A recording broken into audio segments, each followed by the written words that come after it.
Alright, so this is the what's it called? Getting Involved question and answer session.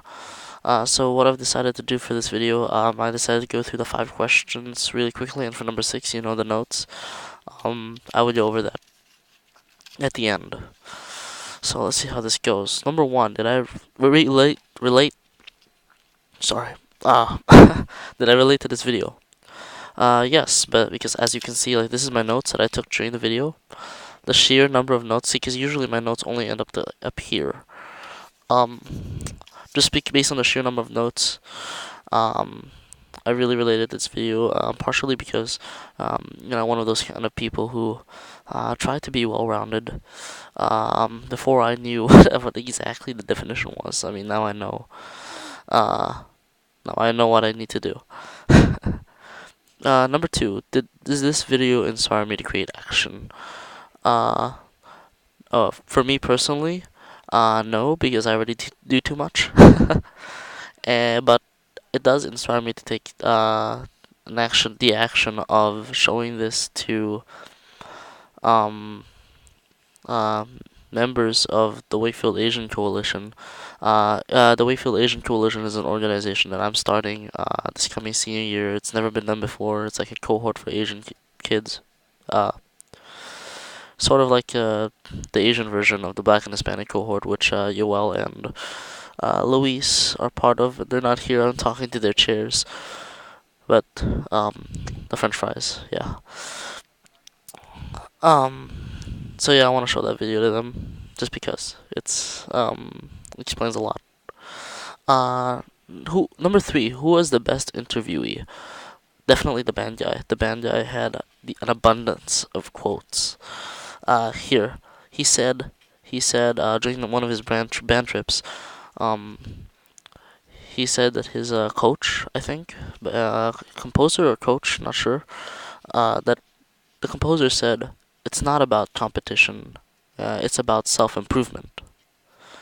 And he also went on to say later that you need to find a peace with yourself. I think balance was a word coined by another girl right after him.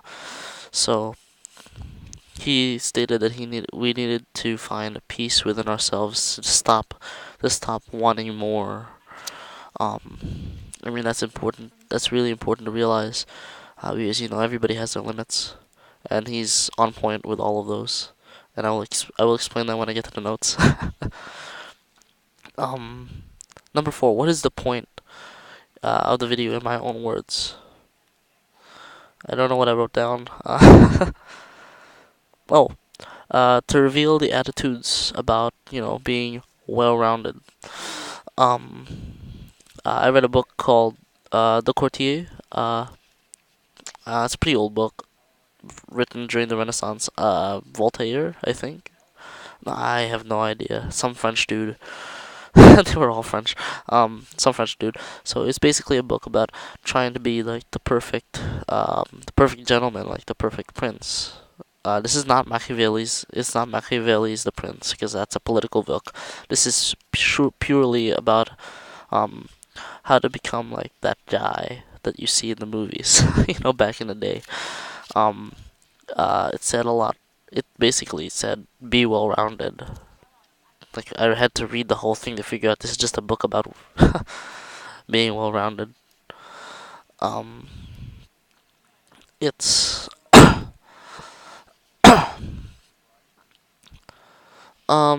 number 5. Does it offend me? No, absolutely not. I mean, those are views, and I like the insight. It was great.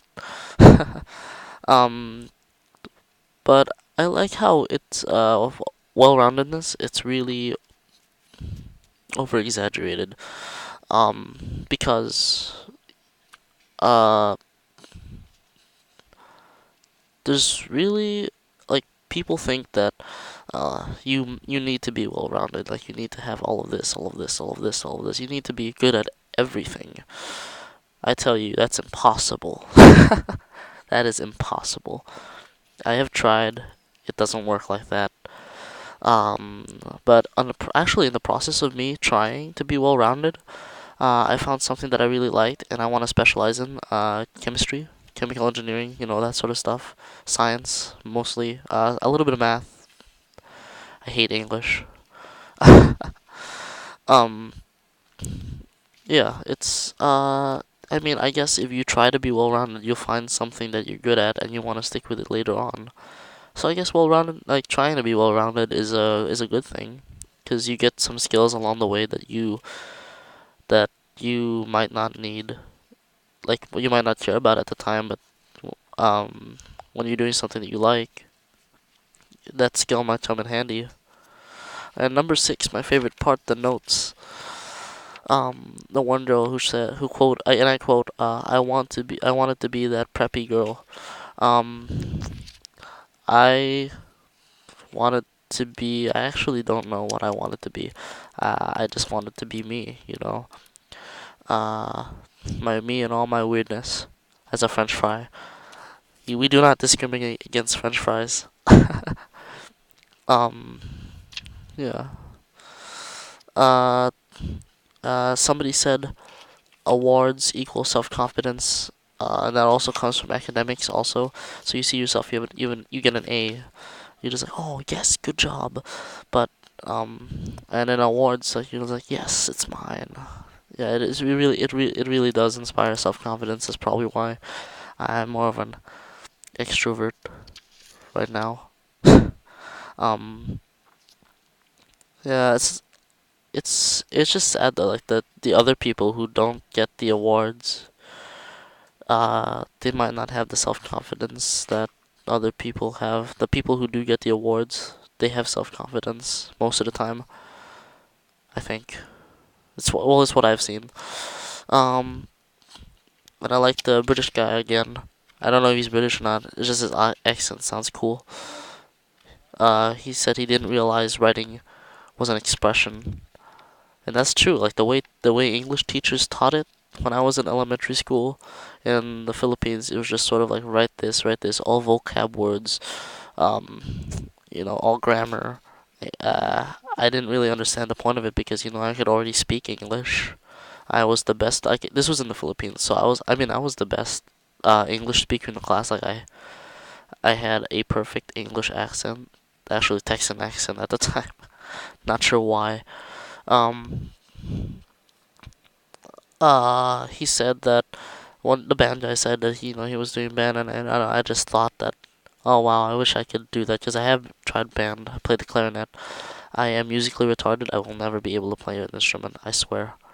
Yeah. Um, I can't dance either. Can't sing. Can't do any of that. Uh, a lot of things about leadership positions.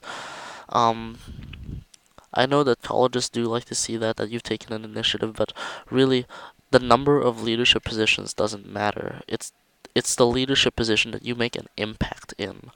Like for example, I've been in Asian Club. I've been the president of Asian Club. I'm the president of National Honor Society. I'm the president of Model UN. Those are not enough. It's not enough. If you really wanted to make an impact, you gotta do something that's never been done before. And excel at it. Because like that person sitting at a desk reading your file. I mean, a lot of people have those backgrounds. Being the president of some club. Uh, but on a side note though, it's good to be a president of a club because um, it gives you experience. So then when you're ready to start something of your own, which you should do, everybody should definitely try to start something.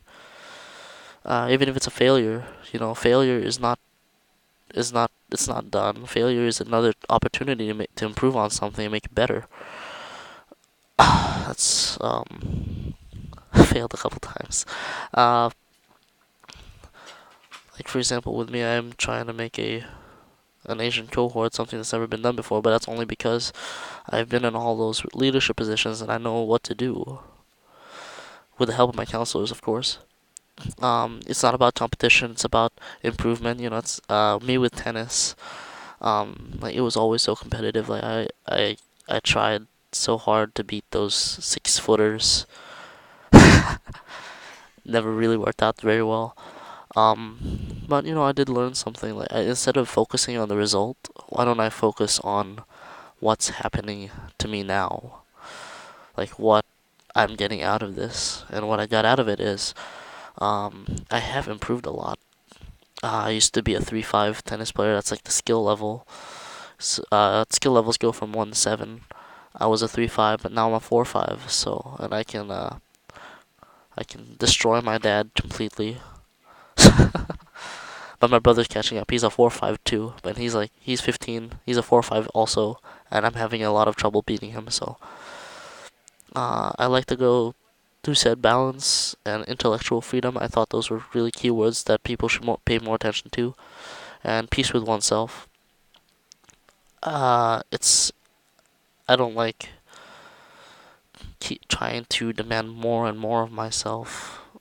Um, that was me sophomore year, junior year also, but this year, like I know I'm good enough. See, because you get to the point where good enough is good enough, and you're gonna have to. And there's a point where you need to roll with what you've got, and trust me, what you've got is good enough. You just gotta believe. All right, this has probably been like the most emotional video I've had so far. I am not trying. Those are my glasses. I drank hot chocolate. Okay, am I actually? No, I'm not. I'm good. Just kidding. All right. Talk to you guys later.